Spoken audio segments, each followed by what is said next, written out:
In this video we're going to take a look at a simple bass line and a simple harmonic structure, and this is in the key of D. So before we recap the chords for D, the song that we're going to look at is Fields of Gold by Sting. And this is one of my favorites because the harmonic structure is simple, the bass line is easy to hear, and also just the very calm nature of the song. So here we go. Here's our D scale.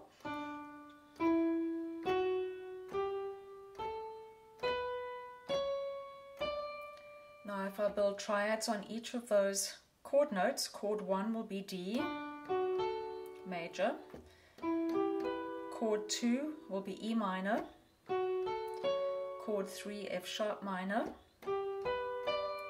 chord 4 G major, chord 5 A major, chord 6 B minor,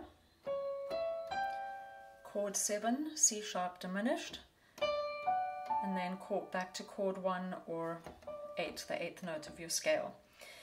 So in this song the chords that we're going to use are chord 1 D, chord 4 G, chord 5 A, chord 6 B minor, and that's it. So please forgive the clacky sound of my keyboard, and let's get into it. The opening of the song kind of sounds major but kind of doesn't, kind of sounds minor but kind of doesn't.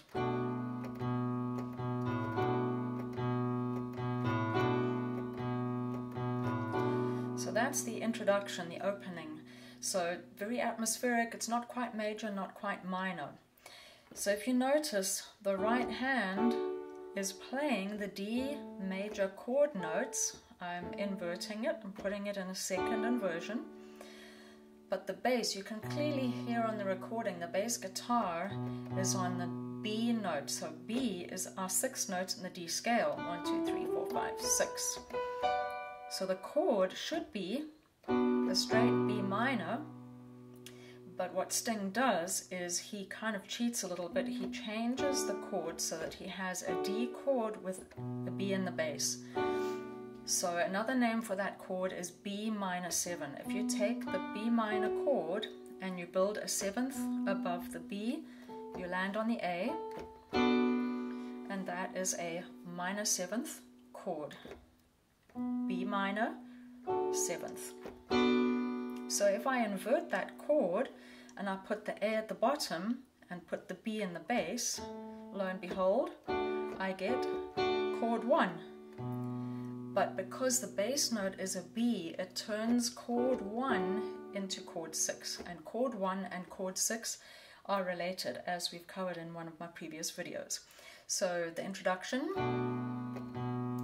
that's why it sounds kind of major, kind of not, because you've got a mix of sounds. You've got a major chord sound, D major, chord 1, but with the 6th note in the bass, and that turns it into a minor chord. And that is true for every major key. If you take C major chord and you put an A in the bass, that you will get A minor 7th.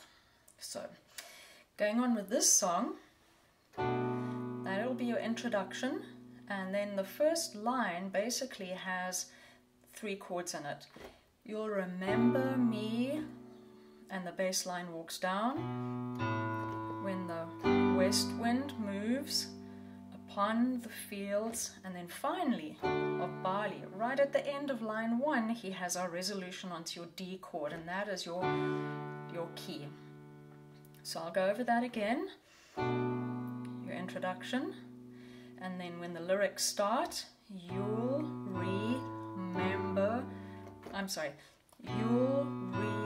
remember me when the west, here's your first inversion of the G chord, root, first inversion, and I'm just playing it down here. West wind moves upon the fields, and back to D, barley. Then he continues with a similar progression, but listen for the bass line walking down step by step. You'll forget the sun in his jealous, then back to D. sky. Now here we get the only first inversion in the entire song. As we walk, that's a G chord, first inversion, because the third is in the bass. Walk in fields of, back to B minor 7, gold, and then he ends on a nice straight G chord, straight D chord. So that's the pattern for all the verses. Then in the bridge section, he basically uses 2 chords only, G and D. And he alternates those 2 chords.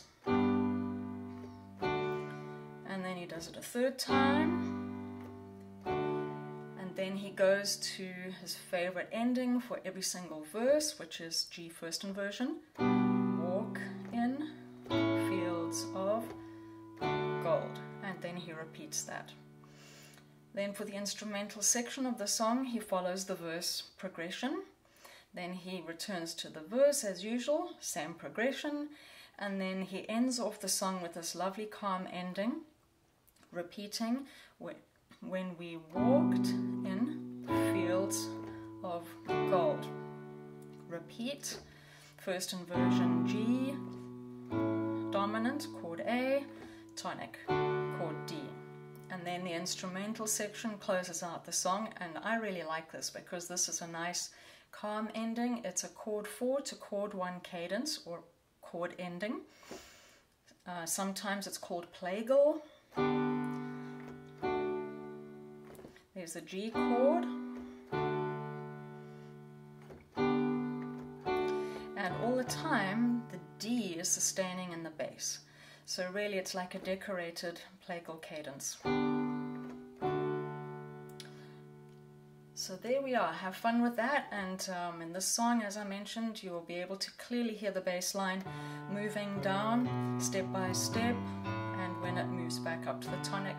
It's a great song to be able to test your ear and try things out. Thanks.